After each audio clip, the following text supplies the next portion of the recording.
Look, Mr. Vice President, I don't know what kind of McCarthyite witch hunt you think you're running here, but let me be absolutely clear. I am not intimidated by you. I represent the future of this country. You represent the past. I fight for working people, for climate justice, for Medicare for all. You are a venture capitalist who wrote some book romanticizing poverty while you got rich off other people's labor.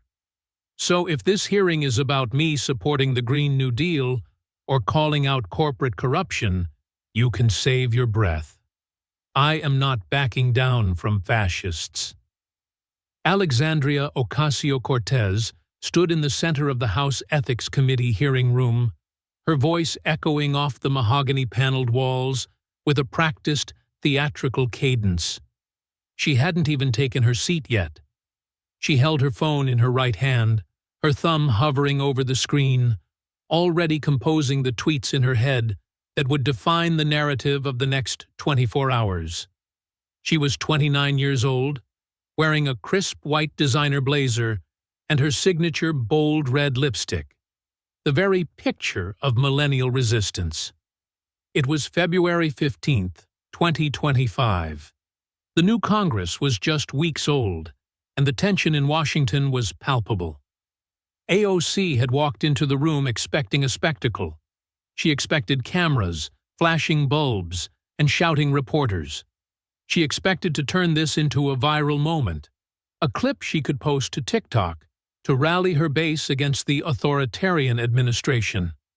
Instead, the room was unnervingly quiet.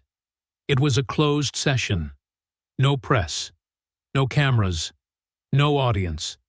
Just the heavy silence of a room where decisions are made, not performed. Vice President JD Vance sat at the witness table, his hands folded calmly in front of him. He didn't look angry. He didn't look defensive.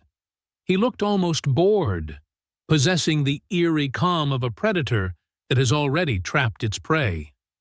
Flanking him were two men who should have been AOC's first warning sign, FEC Chairman Luis Rodriguez and FBI Director Christopher Wray. Both men sat silently, staring at thick, color-coded binders placed precisely on the table before them. But AOC was riding high on a wave of unprecedented celebrity. She had become the most famous member of Congress in American history, with more Instagram followers than most senators combined. She was the squad's brightest star, a fundraising juggernaut who had pulled in $23 million during the last cycle. She had spent 6 years being told she was the future of the Democratic Party, the inevitable leader of the progressive movement. She honestly believed she was untouchable. And another thing, she continued, pacing slightly, her heels clicking on the floor. This whole committee is illegitimate. Republicans controlling it, using it to target young women of color who dare to challenge power. My constituents see through this. America sees through this. You are threatened by me because I am effective. Because I actually fight for the people while you take checks from oil companies. Done! Vice President Vance interrupted her. He didn't shout. He didn't slam the table. He spoke the word with a flat, chilling finality that cut through her monologue like a knife. AOC laughed, that practiced, incredulous laugh she used on cable news when dismissing a Republican talking point. Oh, I am just getting started, Mr. Vice President, because this is exactly what... Sit down. Vance said it again, not loudly, but with absolute crushing authority. It wasn't a request. It was a command. Because I am not here to debate Medicare for all, Vance continued, his eyes locking onto hers. I am not here to argue about the Green New Deal. I am not here to discuss your tweets. I am here to present evidence that you have committed the largest campaign finance fraud in congressional history. The laugh died on AOC's face instantly. Her mouth opened slightly, but no sound came out. The phone in her hand suddenly felt heavy, a useless prop in a scene that had gone off script. "Excuse me?" she stammered, the defiance flickering. "You claim you raised $20 million from grassroots donors," Vance said, his voice steady, factual, and relentless. "Small-dollar contributions from working people who believe in your message. That is your brand. The democratic socialist bartender who takes on billionaires with people power. It is a great story. It is also a complete fabrication." Vance reached out and opened the thick binder in front of him. The sound of the heavy paper turning seemed to fill the room. "You raised $8.3 million from Chinese solar companies, laundered through shell packs designed specifically to hide the source of the funds," Vance read from the document. "Your boyfriend's consulting firm, which did exactly zero actual work, was paid $1.9 million of donor money. You bought a $4 million townhouse in Manhattan with cash while tweeting about struggling to afford rent. And every single policy position you have taken in the last 4 years has perfectly aligned with the strategic interests of the Chinese Communist Party." AOC's confidence didn't just waver, it shattered. She gripped the back of the chair, her knuckles turning white. "That is a lie," she said, her voice rising in pitch. "My campaign finance is completely transparent. This is a smear campaign." "FEC Chairman Rodriguez," Vance said, ignoring her outburst entirely. "Show her the Chinese money." Rodriguez stood up. He didn't look at AOC with malice. He looked at her with the professional detachment of a forensic accountant. He pressed a button on the console, and a large screen at the front of the room illuminated. "Congresswoman Ocasio-Cortez," Rodriguez began, his voice dry, "your campaign and associated PACs received $8.3 million over 4 years from organizations we have traced directly back to Chinese state-owned solar manufacturers. Let me show you the flow." A complex digital flow chart appeared on the screen. It was a web of lines and boxes, connecting entities in Beijing to bank accounts in Delaware, and finally to AOC's campaign coffers. "Longi Solar," Rodriguez said, using a laser pointer to circle a name at the top. "The largest solar panel manufacturer in China. They contributed $2.4 million to an organization called the U.S. Climate Foundation, registered in Delaware. That foundation sits in a P.O. box. It has no employees, but it makes grants. Those grants," Rodriguez continued, tracing the line down, "went to the Sunrise Movement, which is the primary organization supporting your campaigns. Sunrise Movement then makes independent expenditures for you, totaling $1.8 million. We see the same pattern with BYD, Trina Solar, and Jinko Solar. All Chinese companies, all funding organizations that support you.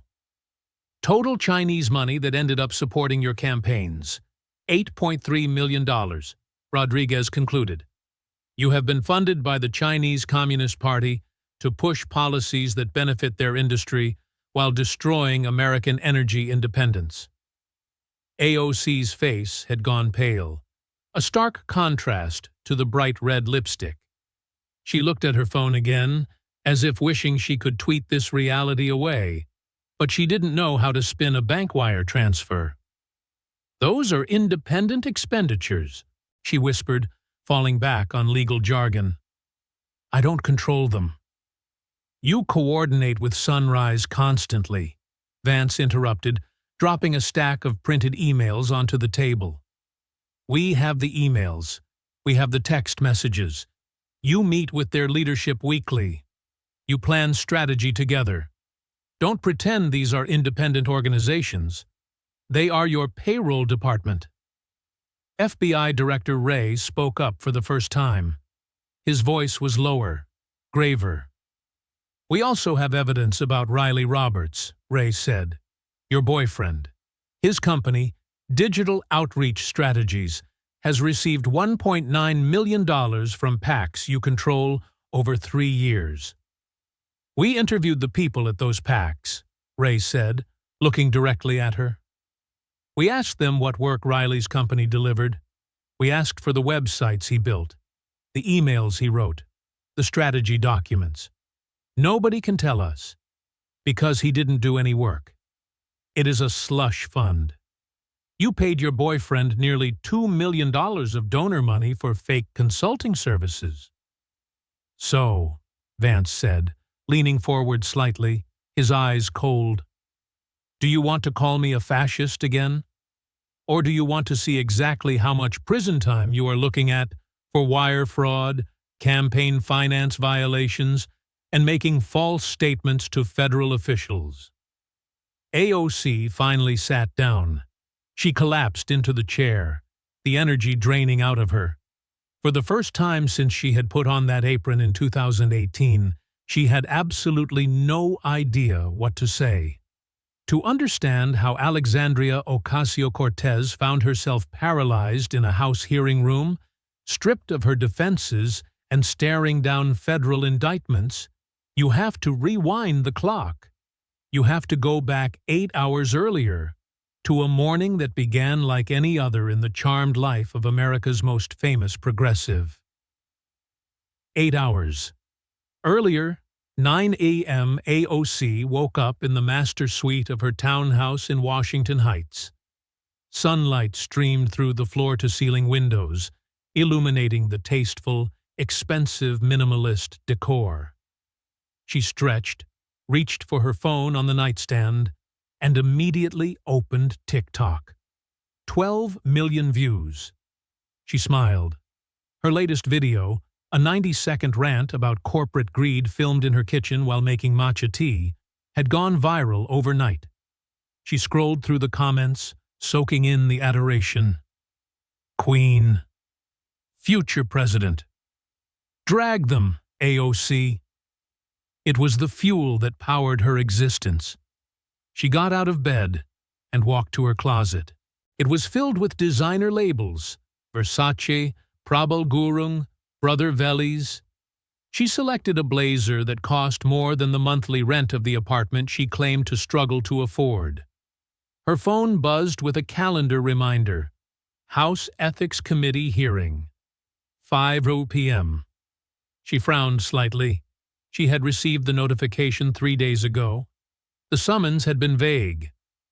Urgent matter regarding campaign finance and related issues. In Washington, vague usually meant a fishing expedition. She wasn't worried. Republicans had been investigating her for years. They obsessed over her college expenses, her apartment lease, her boyfriend's haircut. They never found anything because she was careful. Or so she thought. Her communications director, Jaime Chen, arrived at 9:30 a.m. for their morning strategy session. They sat in AOC's home office, surrounded by framed magazine covers featuring her face. The Ethics Committee thing, Jaime said, scrolling through notes on her tablet. Do we know what it is actually about? The language in the summons was unusually specific, about Vice President Vance requesting to testify. AOC laughed, sipping her oat milk latte. It's obvious, isn't it? They are terrified. We raised $23 million last cycle. Working people are actually supporting us, and the GOP can't handle that someone under 30 is more popular than their entire gerontocracy. Vance is just doing this for clout. He wants a clip of him yelling at me to put on Fox News.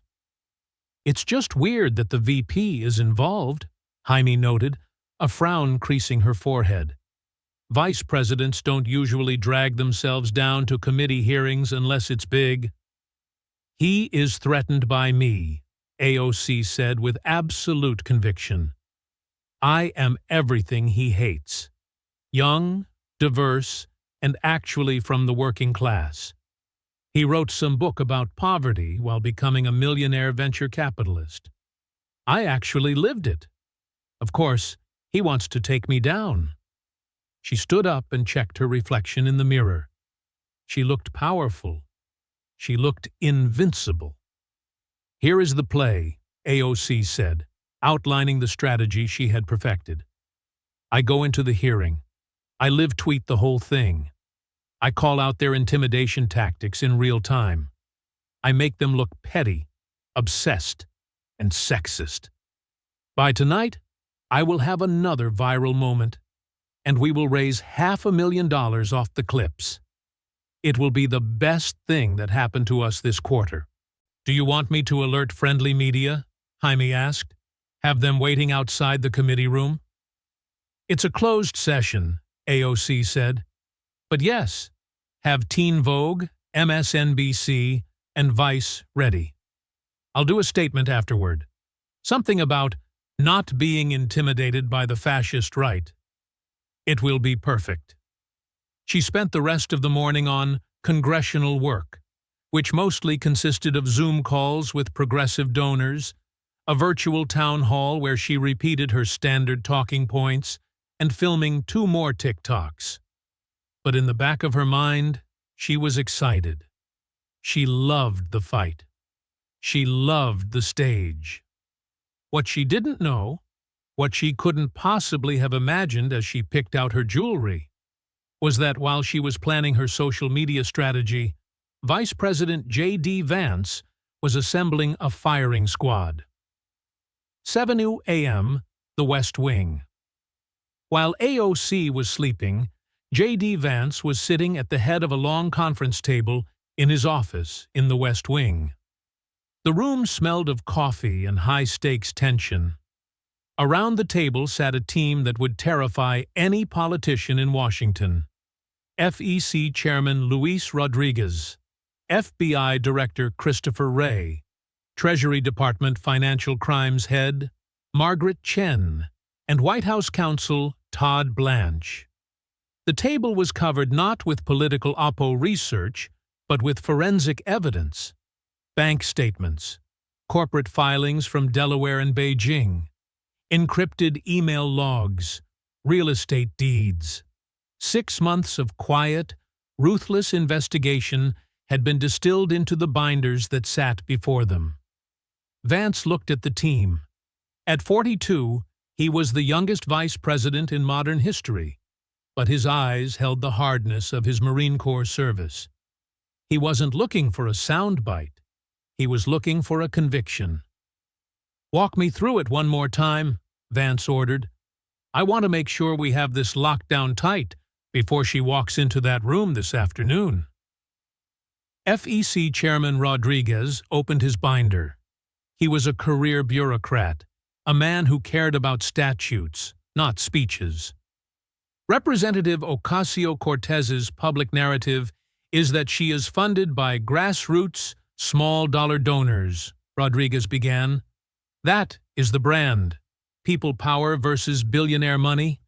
But we trace the actual funding, Mr. Vice President, and it tells a very different story. Rodriguez pulled up a financial flow chart on the secure display. Over 4 years, Rodriguez said, AOC's campaigns and associated PACs received approximately $8.3 million that originated from Chinese solar manufacturers. The money is laundered through multiple layers to hide the source, but the chain is unbreakable. Longi Solar, Rodriguez pointed to the chart. State-owned enterprise. They donate to the U.S. Climate Foundation in Delaware. That foundation grants to the Sunrise Movement. Sunrise spends it on AOC. We have the wire transfers. It is a straight line. BYD Company, he continued, Chinese EV manufacturer. They fund the Green Future Fund. Green Future funds Justice Democrats. Justice Democrats funds AOC. Total traced Chinese money, $8.3 million, Rodriguez summarized. She is effectively a subsidiary of the Chinese energy sector. And the personal enrichment? Vance asked, turning to the FBI director. Director Wray tapped a stack of documents. Her boyfriend, Riley Roberts. His company, Digital Outreach Strategies, received $1.9 million from these same PACs. We audited them. There is no work product, no deliverables. It is a ghost company. She is funneling donor money directly into her own household. Treasury's Margaret Chen slid a photo across the table. It showed a stunning brownstone in Manhattan. And she is living the lie, Chen said. She bought this $4 million townhouse in Washington Heights last year. Cash, no mortgage, on a salary of $174,000. She drives a $90,000 Tesla, titled to her personally, but paid for by a climate PAC. She didn't report any of it. White House counsel Todd Blanche looked up from his legal pad. We have wire fraud. We have campaign finance violations. We have false statements. We have tax evasion. We are looking at 15 to 20 years. Federal? Vance nodded slowly. He looked at the evidence one last time. He knew what AOC was doing right now. He knew she was prepping tweets. He knew she was planning to call him a fascist. She is going to come in there thinking she can perform her way through this, Vance said quietly. She thinks she can make viral content and spin it. He closed the folder. Let her, Vance said. Let her be arrogant. Let her act. And then, when she is done performing, we are going to hit her with evidence she can't tweet away. The trap was set. The hunters were ready. And the prey was walking right into the room, convinced she was the predator. FEC Chairman Luis Rodriguez stood up and walked to the large display screen at the front of the hearing room. He moved with the unhurried confidence of a man who had spent 20 years in federal enforcement and knew that numbers, unlike politicians, did not lie. He clicked a remote, and the complex flowchart behind him zoomed in on the first cluster of transactions. Congresswoman Ocasio-Cortez, Rodriguez began, his voice neutral and professional, cutting through the heavy silence of the room. For the last 6 months, the Federal Election Commission, in coordination with the Treasury Department, has been investigating the ultimate source of funding for your campaigns and the network of independent organizations that support you. What we found is not grassroots enthusiasm. It is systematic money laundering designed to hide foreign contributions. He used a laser pointer to trace a thick red line starting at the top of the chart. Let's start with LONGi Solar, Rodriguez said. This is the largest solar panel manufacturer in the world. It is headquartered in Xi'an, China. It is a state-owned enterprise, meaning the Chinese Communist Party holds a controlling interest. In 2021, LONGi contributed $5 million to a 501c3 organization called the U.S. Climate Foundation. Rodriguez tapped the screen. The U.S. Climate Foundation is registered in Delaware. It has no employees. It has no office. It exists only as a filing cabinet in a lawyer's office in Wilmington. Its sole activity is making grants to progressive climate organizations. In 2021 and 2022, Rodriguez continued, tracing the money as it moved down the chart. The U.S. Climate Foundation granted $2.4 million to the Sunrise Movement. Sunrise, as you know, is the primary activist organization supporting your legislative agenda. He pulled up a transaction record. Sunrise Movement then made independent expenditures supporting your campaigns, ads in your district, canvassing operations, digital advertising blitzes. The total was $1.8 million directly supporting you. The money started in Beijing, washed through Delaware, went to Sunrise, and ended up paying for your commercials. AOC shifted in her seat, her face flushing. Independent expenditures are legal, she interrupted, her voice tight. I don't control what Sunrise does with their money. If they want to support me, that is their right. We have the emails, Congresswoman, Rodriguez said flatly. He clicked the remote. A series of emails appeared on the screen, projected in high definition.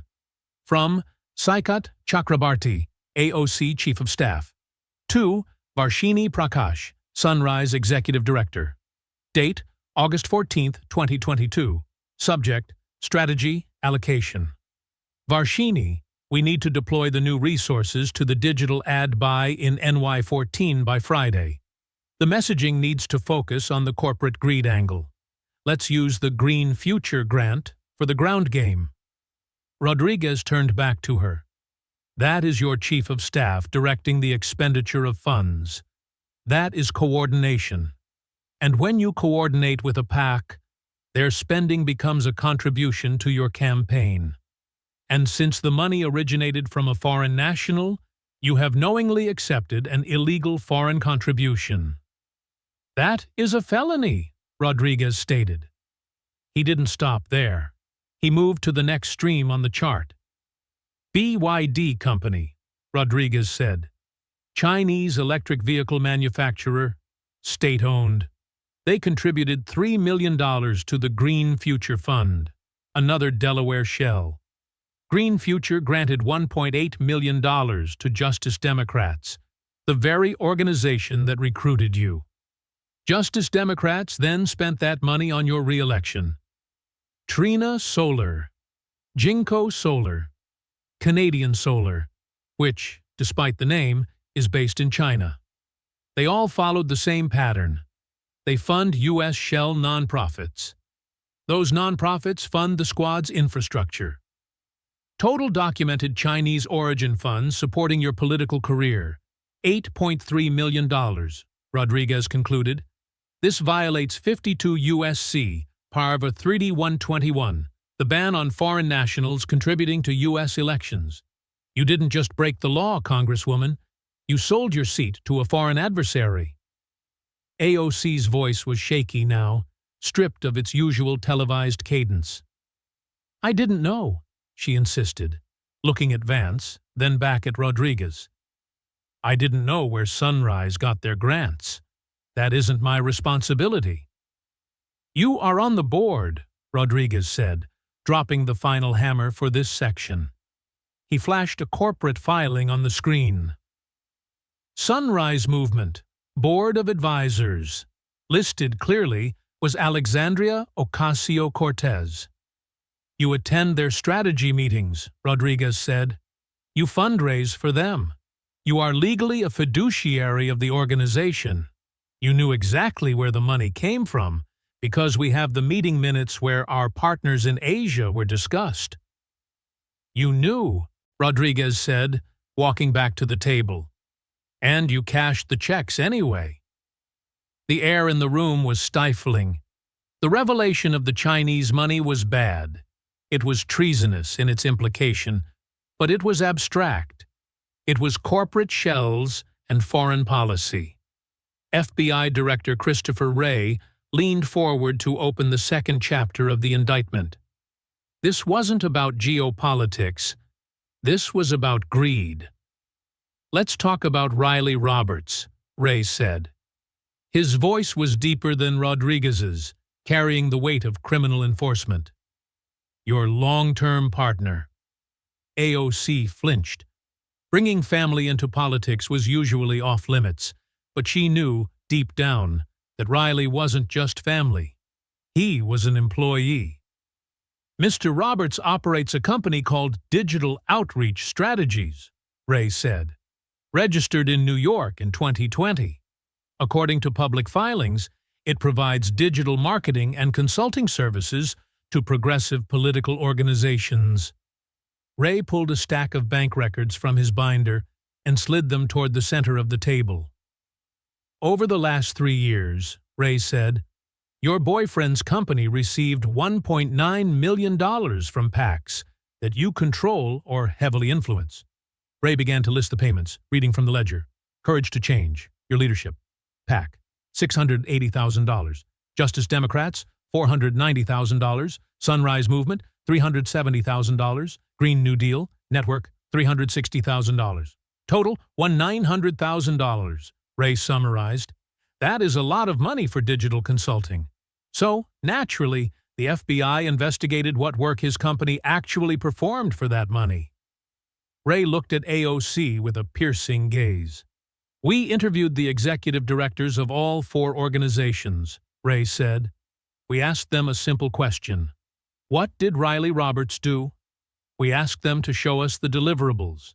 We asked for the websites he built, the emails he wrote, the strategy documents.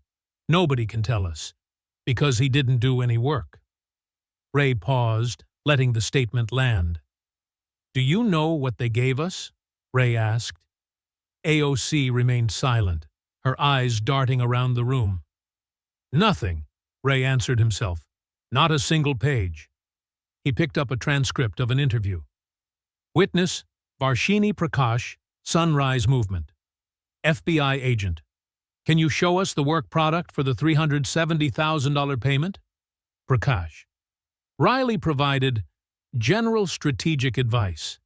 It was more of an informal consulting relationship. "I don't have written documents." Ray dropped the transcript. Quote from Alexandria Rojas of Justice Democrats. "The work was collaborative. I don't have specific deliverables." "Nobody could produce anything," Ray said, "because he didn't do any work. These weren't payments for services rendered. They were payments to your boyfriend using donor money." "That is wire fraud, Congresswoman," Ray stated. "It is a classic kickback scheme. You can't legally take campaign money for personal use, so you hire your partner's shell company, pay them inflated rates for zero work, and the money ends up in your shared household." "Riley's company provides legitimate services," AOC blurted out, desperation creeping into her tone. "Just because the work wasn't documented doesn't mean it didn't happen. He advises me on digital strategy." "Then show us the work," Ray challenged, pointing to her phone. "Right now. You are the most online politician in history. Pull out your phone. Show us one strategy document he wrote. Show us one email where he outlines a campaign." The room waited. The silence stretched for 10 agonizing seconds. AOC stared at her phone, but she didn't unlock it. She knew there was nothing there. There were no strategy docs. There were only Venmo requests and dinner reservations. "That is because there is no business," Ray said, closing the loop. "We subpoenaed his business accounts. Digital Outreach Strategies has no employees, no office rent, no software subscriptions, no subcontractors. His profit margin is 98%, Ray said. He is pocketing almost every single dollar. He isn't running a business. He is running a laundromat for your campaign cash." "We are looking at 18 U.S.C. paragraph 1343, Ray concluded. "Wire fraud. Using the banking system to execute a scheme to defraud donors.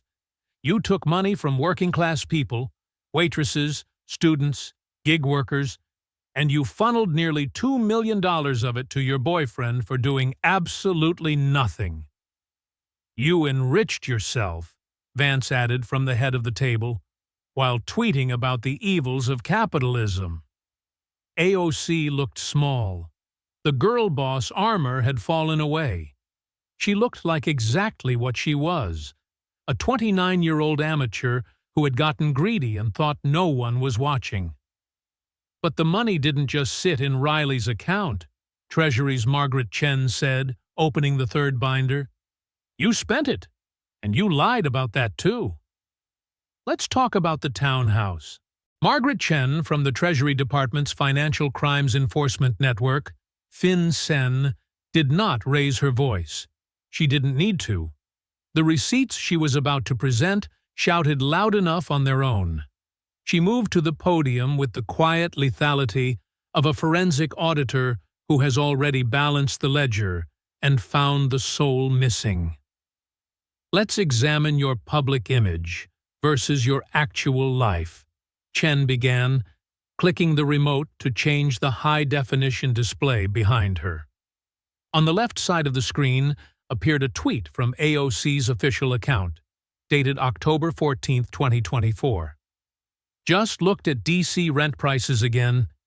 It is absolutely criminal that a member of Congress can barely afford a one-bedroom apartment in this city.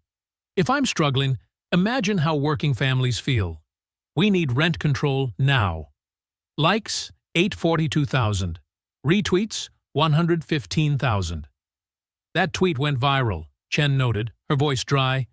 It reinforced your brand, the struggling millennial, just one paycheck away from disaster, fighting the elites from the inside. It is a powerful narrative. Chen clicked the remote again.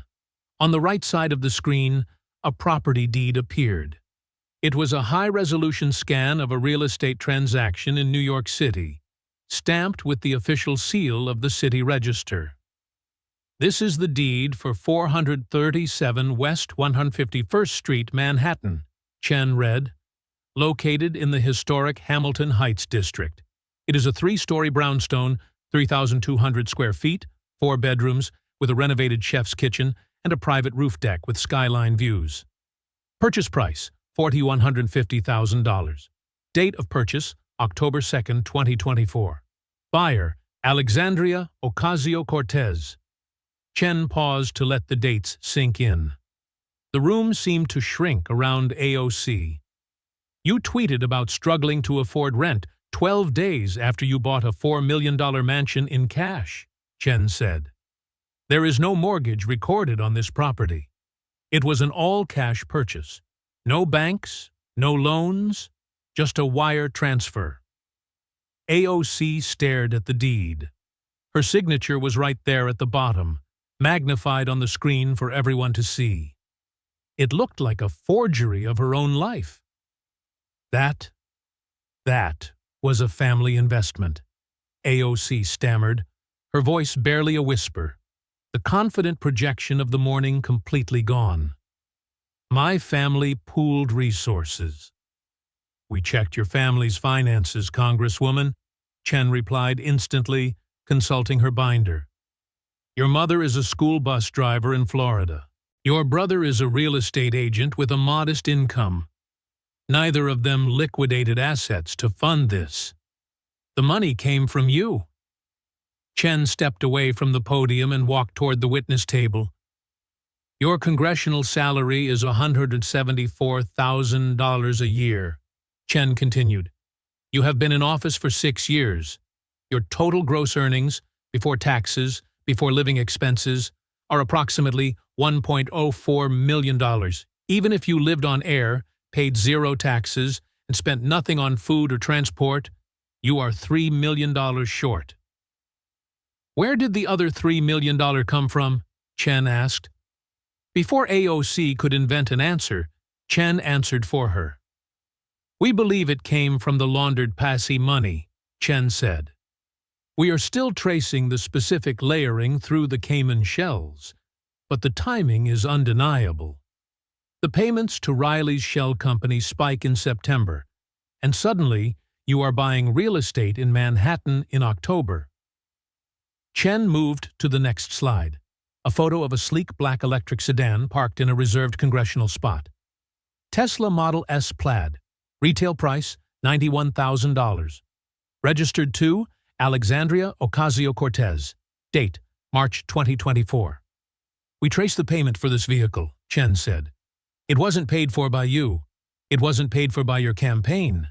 It was paid for by the Green Transportation Future PAC, a political action committee dedicated to promoting EVs. That is an illegal in-kind campaign contribution, Chen stated.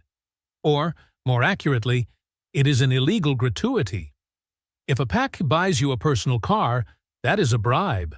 It is taxable income. You didn't report it on your taxes. You didn't report it on your House financial disclosure. And finally, Chen said, pulling up a montage of photos that looked like pages from Vogue. The wardrobe. We have documented you wearing over $200,000 in high-end designer clothing to non-official events over the last 3 years. The Met Gala, Vanity Fair parties, awards shows. Prabal Gurung gown, $12,000. Brother Veli's custom heels, $4,000. Aliette suit, $4,500. You claimed publicly these were borrowed for the events, Chen said. But House ethics rules require you to return borrowed items within 24 hours or report them as gifts. We checked with the designers. You kept them. They are hanging in the closet of the brownstone you bought with stolen money. You have a $250,000 closet funded by gifts you never reported, Chen said, while telling your followers you shop at thrift stores to save money. Your entire working-class image is performance art, Chen concluded, closing her binder with a snap that echoed like a gunshot. You live like a multimillionaire. You spend like a celebrity. And you fund it all by defrauding the very people who think you are one of them. That is false statements under 18 U.S.C. Paragraph 1001, Chen added. You signed your annual financial disclosures under penalty of perjury. You omitted the house. You omitted the car.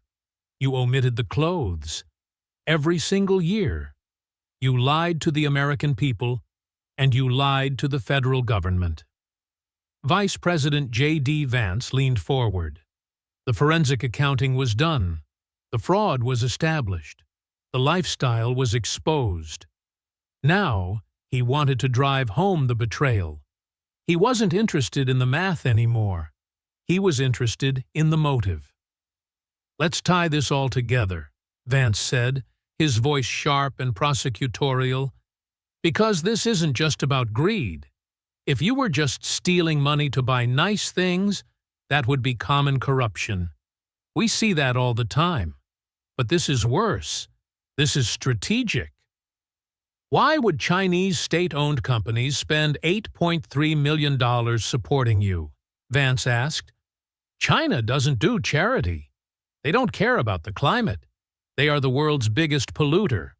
So why you? What is their return on investment? The answer is simple, Vance said, answering his own question. Your policies. He pulled up a policy analysis document prepared by the National Economic Council. Your signature issue is the Green New Deal, Vance said. You want to eliminate fossil fuels, ban fracking, and force the United States to transition to 100% renewable energy by 2030. It sounds noble to your followers on TikTok, but look at the supply chain. Vance pointed to a chart on the screen detailing global manufacturing dominance. Solar panels. China controls 80% of the global manufacturing capacity. Lithium batteries. China controls 77% of the global market. Wind turbine components. China produces 70% of the rare earth magnets required. If the United States banned fracking tomorrow, as you have proposed countless times, we would lose our energy independence overnight, Vance explained. We would be forced to import massive amounts of solar and battery technology to keep the lights on. From where? China.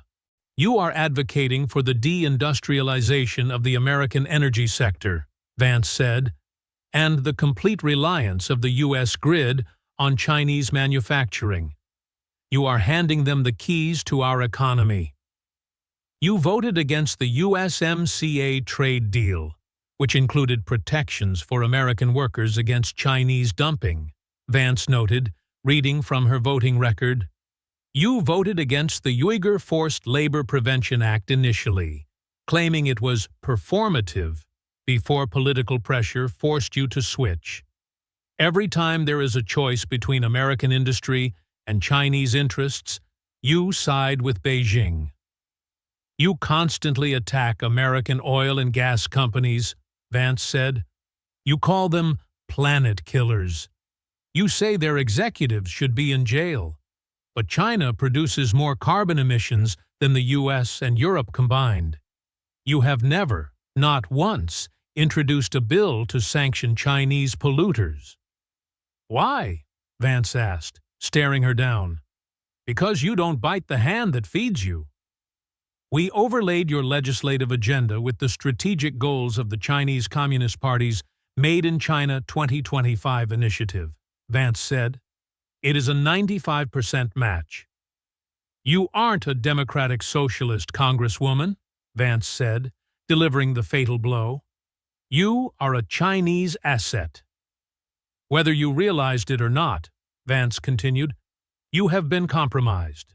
You are advocating for policies that weaken America and strengthen our greatest adversary, because that adversary bought your loyalty for $8 million funneled through a Delaware P.O. box." White House counsel Todd Blanche stood up to outline the legal reality.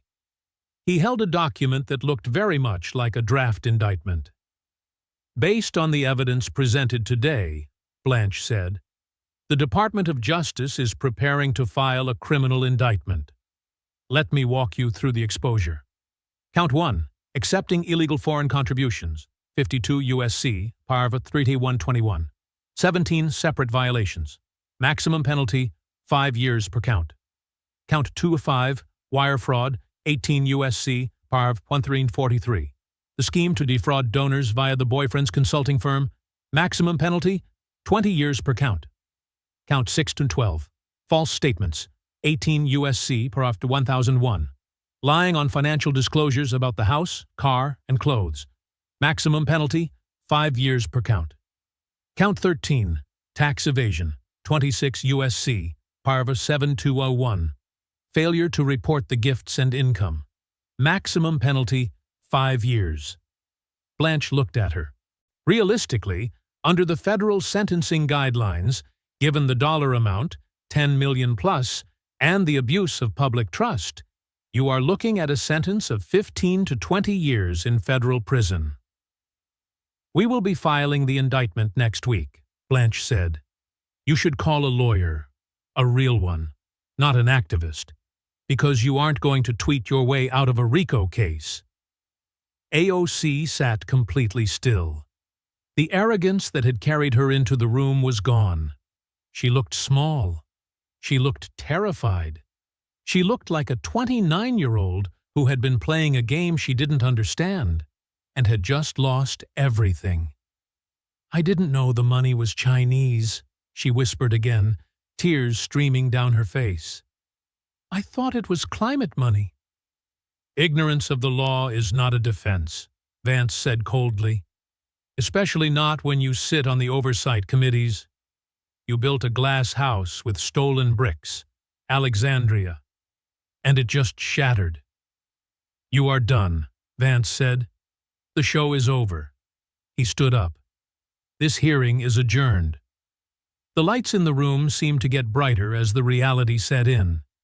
Alexandria Ocasio-Cortez, the girl from the Bronx who conquered Washington, was about to become Alexandria Ocasio-Cortez, inmate number 47839-037. The doors opened, but there were no cameras waiting to celebrate her. There was only the empty hallway and the long walk to the end of her career.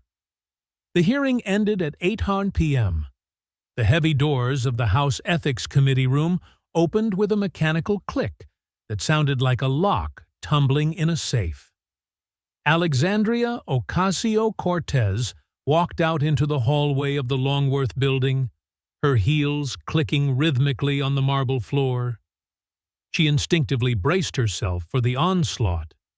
She squared her shoulders, lifted her chin, and prepared the defiant smirk she had perfected for the cameras. She expected the blinding flash of strobes, the wall of shouting reporters, the chaotic energy of a scandal breaking in real time. She had a statement drafted in her head about fascist intimidation tactics and the weaponization of government. But the hallway was empty. Vice President Vance had ordered the Capitol Police to clear the floor. There was no audience. There was no press gaggle. There were no cameras to capture her walk of resistance. There was just the sterile, echoing silence of a government building at night, and the retreating backs of the cleaning crew. The silence was worse than the noise. It felt like erasure. She walked back to her office suite in a daze. Her staff was waiting in the bullpen, looking anxious and caffeinated. Jaime Chen, her communications director, rushed forward, holding a tablet like a shield. "The statement is drafted," Jaime said breathlessly, swiping through drafts. "We frame it as a targeted political hit job. We lean into the silencing women of color angle. I have Teen Vogue ready to run an exclusive op-ed if you give the green light. Twitter is already speculating. We need to control the narrative before the morning shows." AOC looked at the tablet. The words swam on the screen. Witch hunt, intimidation, resistance. Yesterday, these words were her armor. They were magic spells she used to ward off criticism. But now, after seeing the binders, after seeing the wire transfers from Beijing and the deed to the townhouse, the words felt thin. They felt like paper trying to stop a bullet. "Not yet," AOC whispered, pushing the tablet away. "Don't send it." "What? Why?" Jaime asked, confused. "If we don't speak, they define us. The right-wing ecosystem is going to—" "I said not yet!" AOC snapped, her voice cracking with a hysteria she couldn't suppress. She pushed past her staff and slammed the door to her inner office. She sat in the dark, staring at her phone. She opened Instagram. 12 million followers. She opened Twitter. 13 million followers.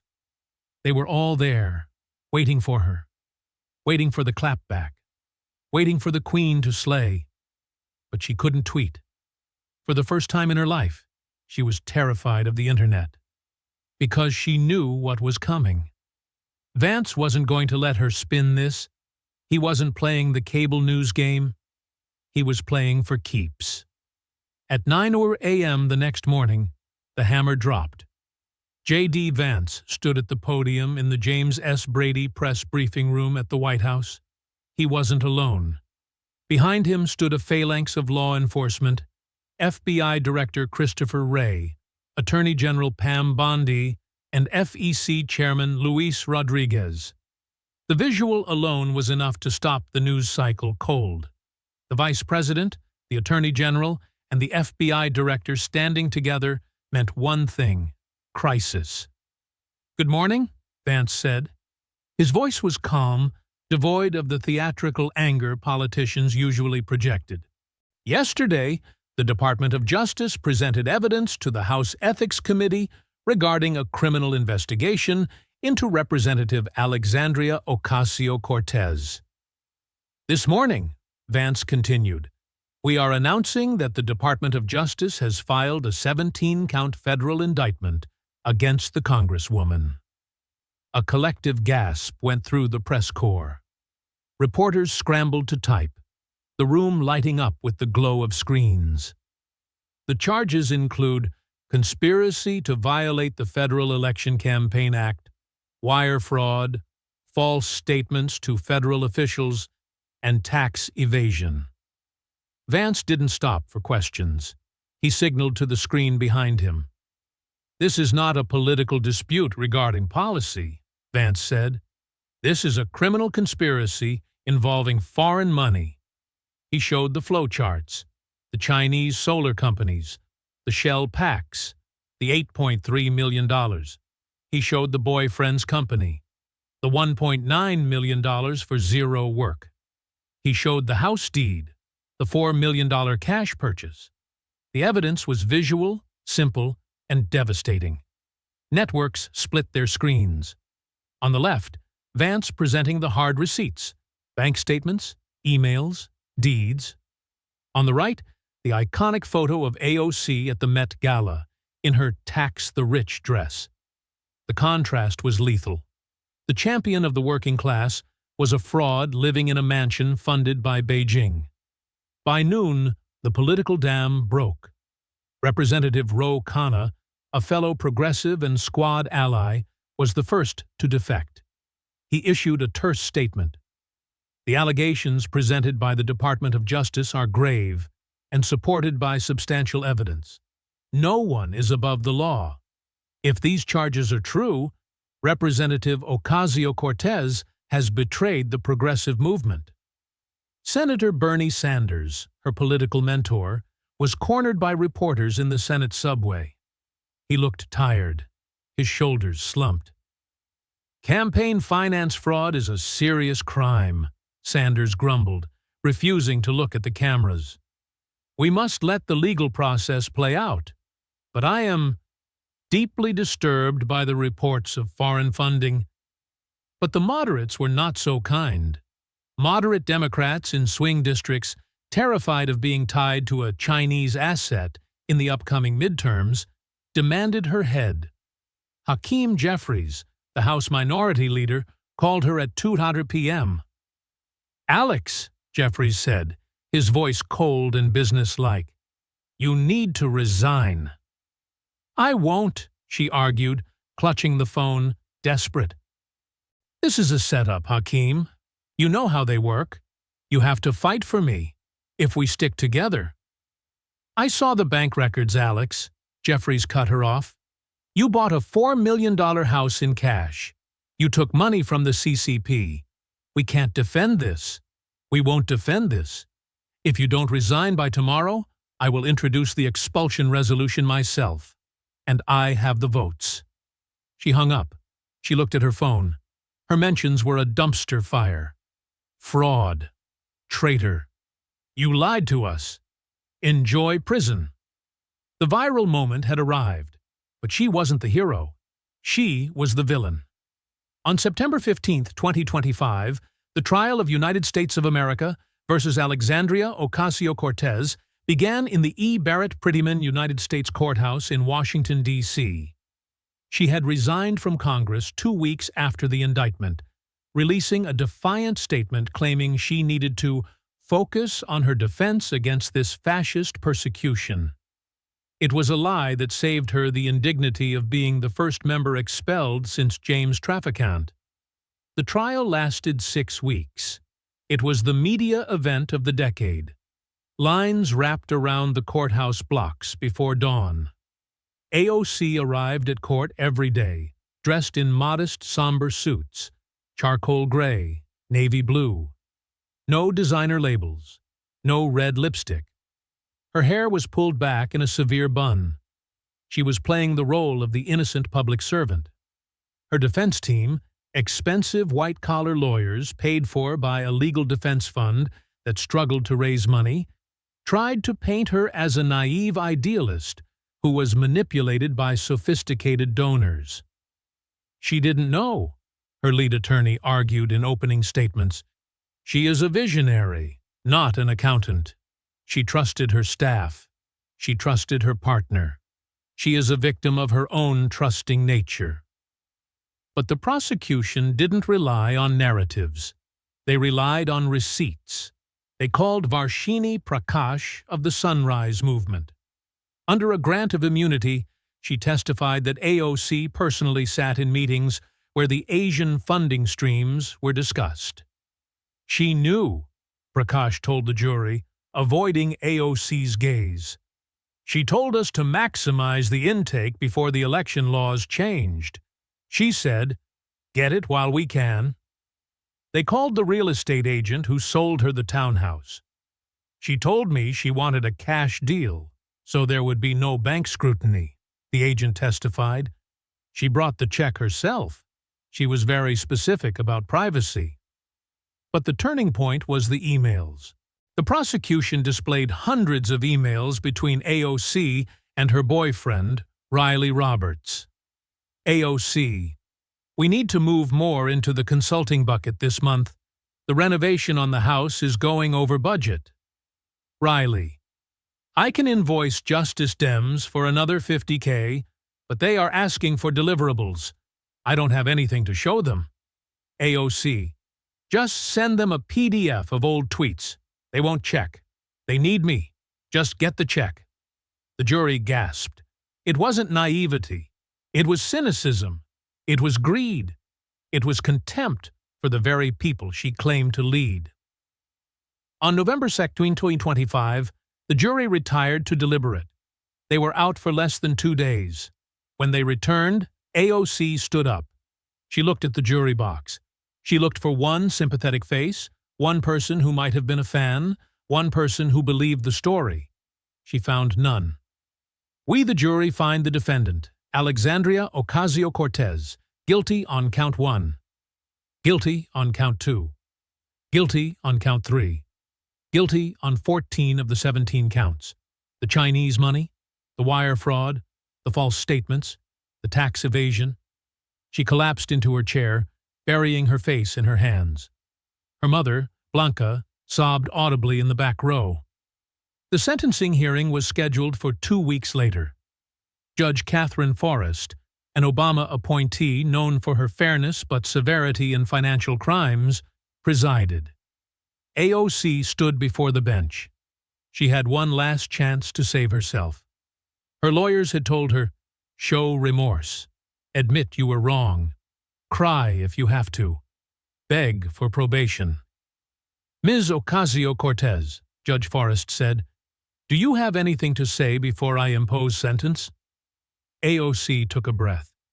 She looked at the cameras in the back of the room. She couldn't help herself. The instinct to perform, to be the main character, was too strong.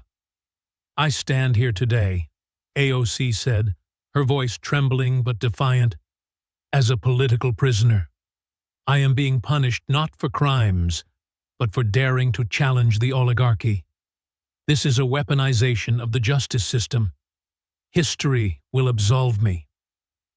Judge Forrest's face hardened. She took off her glasses and set them on the bench. "Ms. Ocasio-Cortez," the judge said, her voice like ice, "you are not a political prisoner. You are a common grifter. You built your career on the pretense of representing the poor," the judge continued. "You claimed to fight corruption, yet you engaged in corruption so brazen it would make Tammany Hall blush. You took money from a foreign adversary. You stole from donors who gave you their grocery money. You lived in a mansion while preaching socialism. And even now," the judge said, "you show absolutely no remorse. You see yourself as a victim. You are not a victim. You are a fraud who got caught." The federal sentencing guidelines suggest a range of 10 to 14 years, Judge Forrest said. "Given your position of public trust and your refusal to accept responsibility, I see no reason to depart downwards. I sentence you to 12 years in federal prison. You are also ordered to pay $3.2 million in restitution to the donors you defrauded. You will surrender to the custody of the Bureau of Prisons immediately." The gavel banged. AOC looked stunned. 12 years. She did the math in her head. She was 29. She would be 41 when she got out. Her youth, her career, her potential, it was all gone. 2 U.S. Marshals moved in. They didn't ask her for a statement. They asked for her hands. She was handcuffed in the courtroom, wearing the modest gray suit she had bought to look innocent. As they led her out the side door, she looked back at the gallery. There were no supporters cheering. There were no "Free AOC" signs. There was just her mother, crying alone in the back row. And then the door closed.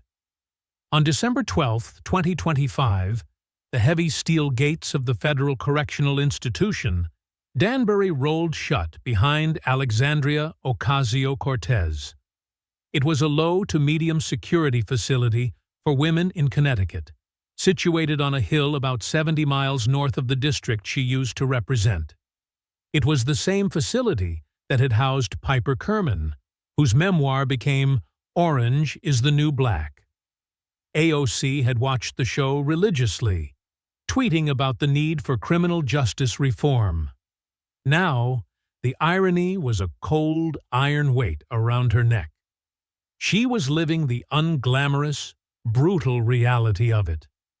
The transition from Congresswoman to convict was violent in its banality. She was stripped of her charcoal court suit, the last vestige of her public persona. She was strip-searched by a guard who didn't care about her Instagram follower count. She was issued a coarse khaki uniform, ill-fitting canvas shoes, and a plastic ID card. Her hair, usually perfectly styled for the cameras, was pulled back into a messy, unauthorized ponytail. She was assigned inmate number 47839-237. In the span of an afternoon, AOC, the brand, the icon, the movement, ceased to exist. There was only inmate 47839-037. She was assigned to a 4-person unit in B dorm. Her bunkmates were not impressed by her celebrity. One was a former healthcare executive serving time for Medicare fraud. The other was a grandmother serving 15 years for trafficking fentanyl. "You're the girl from the TV," the fentanyl trafficker said on the first night, looking AOC up and down from the top bunk. "The one who stole from the poor people." "I didn't steal," AOC replied instinctively, falling back on her talking points. "I was targeted by a corrupt system because I threatened the status quo." "Honey," the woman laughed, rolling over and facing the wall. "Save the speech for CNN. We're all thieves here. You just got paid better for it than I did." The prison hierarchy was rigid, and AOC was at the bottom. In federal prison, fraudsters are often tolerated, but hypocrites are despised.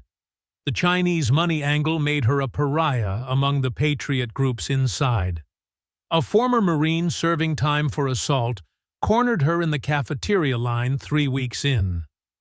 "My brother is deployed in the South China Sea," the woman hissed, leaning close enough for AOC to smell the stale coffee on her breath. "And you were taking checks from Beijing to sell us out? You're lucky you're in low security, traitor." AOC learned to keep her head down. She learned to scrub floors for 12 cents an hour. She learned that the world inside the fences didn't care about the Green New Deal. They cared about commissary day, mail call, and survival. But the blows kept coming from the outside, penetrating the walls she tried to build around herself. In March 2026, Riley Roberts went to trial. AOC followed the proceedings through the prison television in the common room, sitting in the back row so no one would see her face. She watched as the man she had loved, the man she had enriched, took the stand in his own defense. His strategy was simple: blame Alexandria. "I was naive," Riley told the jury, weeping on the stand. "Alexandria told me this was how Washington worked. She said everyone did it. She set up the billing structure. She told me how much to invoice. I just wanted to support her. I didn't know it was a crime." He threw her to the wolves to save himself. It worked, partially. He was convicted, but sentenced to only 3 years at a minimum security camp. AOC was furious. She wrote him a letter from her cell, a vitriolic, hateful screed accusing him of cowardice. "You took the money just as eagerly as I did," she wrote, her pen tearing the paper. "You lived in the house, you drove the car, and now you play the victim? You are a coward." The letter was intercepted by prison censors and leaked to the New York Post. It didn't make her look strong. It made her look vindictive and unrepentant. The headline read, "AOC's Jailhouse Rage." Then came the financial ruin. The government moved quickly to collect the $3.2 million restitution. The U.S. Marshals seized the Washington Heights townhouse. It was auctioned off for $4.2 million. After paying off the secret mortgage she had taken out, another lie exposed during the asset seizure, the government netted about $3.7 million. Every penny went to the victims, the small-dollar donors she had defrauded. Her Tesla was seized. Her wardrobe, the tax-the-rich dress, the Versace gowns, the Brother Velli's heels, was auctioned. The dress she had worn to the Met Gala sold for $32,000 to a conservative memorabilia collector who planned to display it as a trophy of hypocrisy. By 2027, Alexandria Ocasio-Cortez had a net worth of negative $400,000. She owed legal fees she couldn't pay. She had no assets. She had no home. She was making 12 cents an hour scrubbing toilets in Unit B. But the final crushing blow came in 2028. Her mother, Blanca Ocasio-Cortez, collapsed at her home in Florida. A massive heart attack. She died before the ambulance arrived. Blanca had been a devout Catholic, a woman who believed in sin and redemption. The shame of her daughter's conviction had destroyed her. She had visited AOC only once in prison. The visit had ended in shouting when Blanca told her daughter to confess her sins to God, and AOC refused to admit she had done anything wrong. AOC petitioned for compassionate leave to attend the funeral. It was granted, but with strict conditions. She arrived at the church in Florida in the back of a U.S. Marshal's van. She was allowed to wear civilian clothes, a cheap black dress bought by her lawyer, but she wore shackles around her ankles and a chain around her waist, hidden under a long coat. She shuffled into the pew. Her family, cousins, aunts, her brother Gabriel, recoiled. The tension was palpable. The air in the church felt heavy with judgment. Gabriel, who had always been her protector, wouldn't look at her. After the service, standing by the open grave under the humid Florida sun, she tried to reach out to him. "Gabriel," she whispered, her hands cuffed in front of her. "I'm so sorry." Gabriel turned on her, his eyes red and swollen. "You killed her, Alex," he said, his voice shaking with a quiet, terrible rage. "The shame killed her. The reporters at her door every day, the neighbors whispering. You broke her heart. You chose the fame over us." He walked away.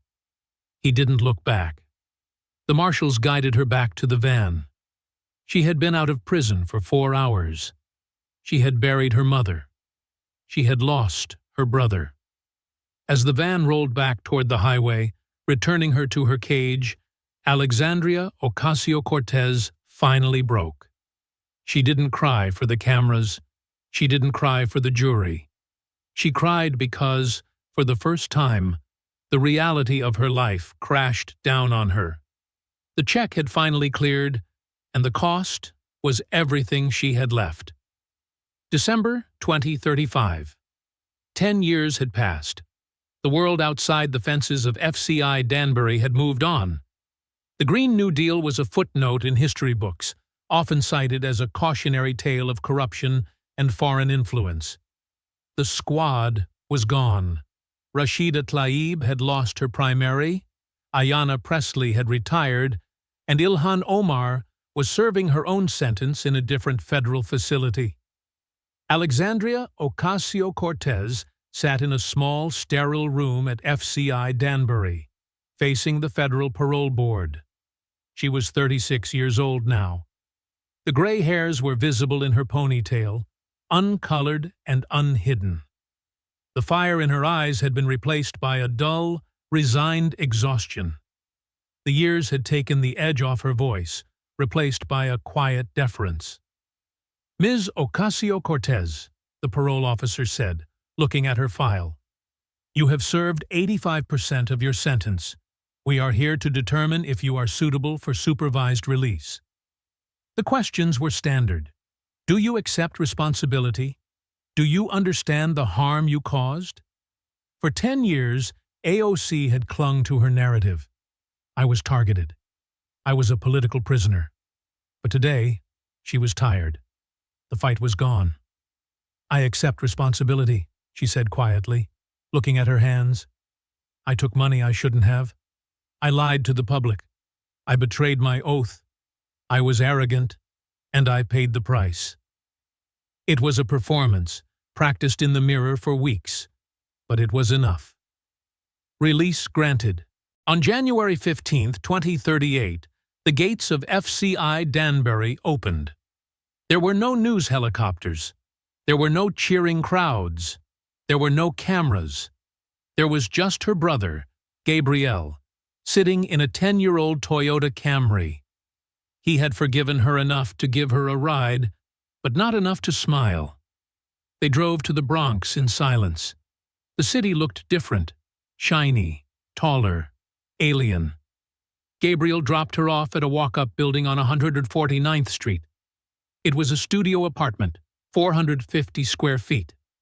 The rent was paid by a prisoner re-entry program. She walked up the 3 flights of stairs, carrying a plastic bag with her release papers and a few changes of clothes. She unlocked the door. The apartment smelled of stale air and cheap cleaning fluid. She sat on the twin mattress on the floor.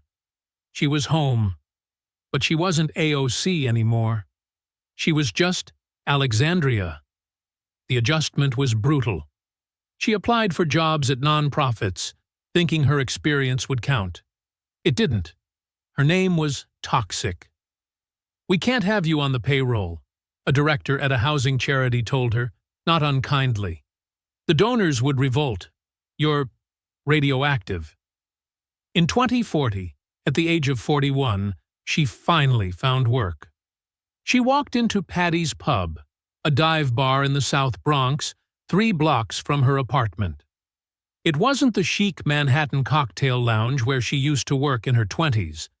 It was a place where old men drank cheap beer and watched the Mets on a fuzzy TV. "I need a job," she told the owner, a man named Sal who didn't care about politics.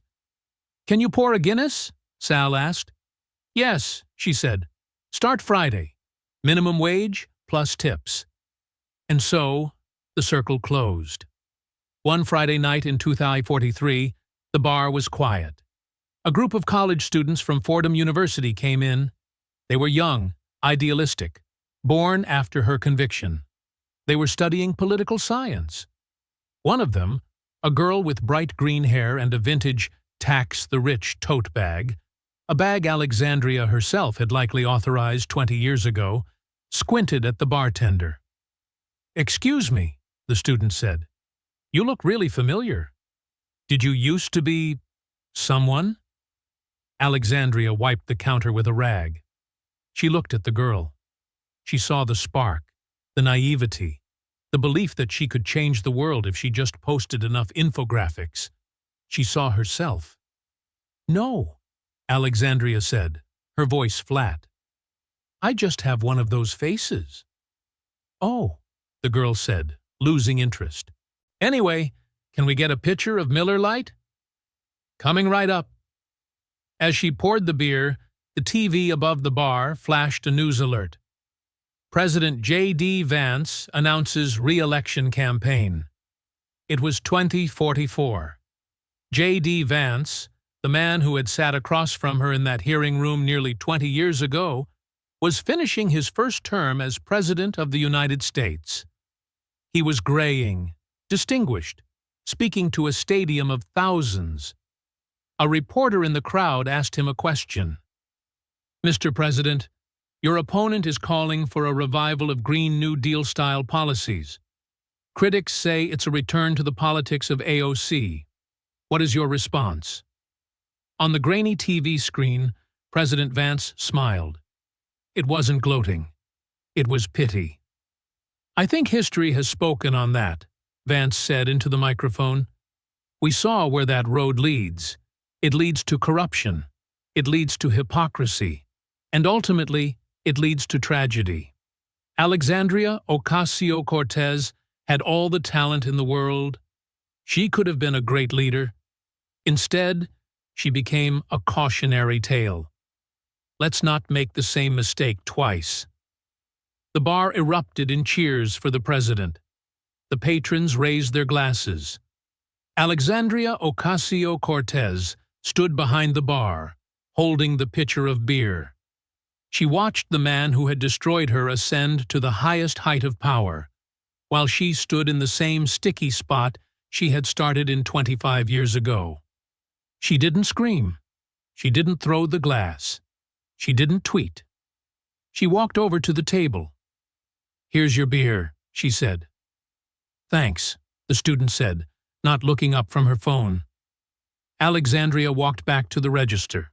She rang up the sale. She put the tip, $2, into the jar. Outside, the Bronx train rumbled overhead, loud and relentless, drowning out everything else.